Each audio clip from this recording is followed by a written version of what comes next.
حضرت علی رضی اللہ تعالی عنہ سے روایت ہے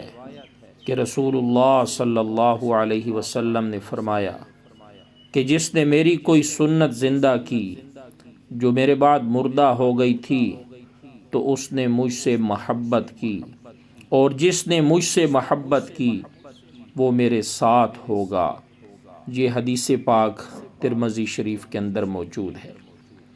حضرت سیدنا بلال ابن حارث سے روایت ہے کہ رسول اللہ صلی اللہ علیہ وسلم نے ارشاد فرمایا کہ جس نے میری کوئی سنت زندہ کی جو میرے بعد ختم کر دی گئی تھی، متروک ہو گئی تھی، تو اس شخص کو اجر و ثواب ملے گا ان تمام بندگان خدا کے اجر و ثواب کے برابر جو اس پر عمل کریں گے، بغیر اس کے کہ ان کے عمل کرنے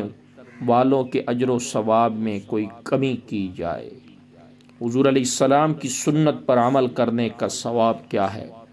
حضرت عمر بن عوف رضی اللہ تعالی عنہ سے روایت ہے کہ رسول اللہ صلی اللہ علیہ وسلم نے ارشاد فرمایا کہ دین اسلام جب شروع ہوا تو وہ غریب تھا، بس شادمانی ہو غرباء کے لیے، اور غرباء سے مراد وہ لوگ ہیں جو اس فساد و بگاڑ کی اصلاح کی کوشش کریں گے جو میرے بعد میری سنت میں لوگ پیدا کریں گے۔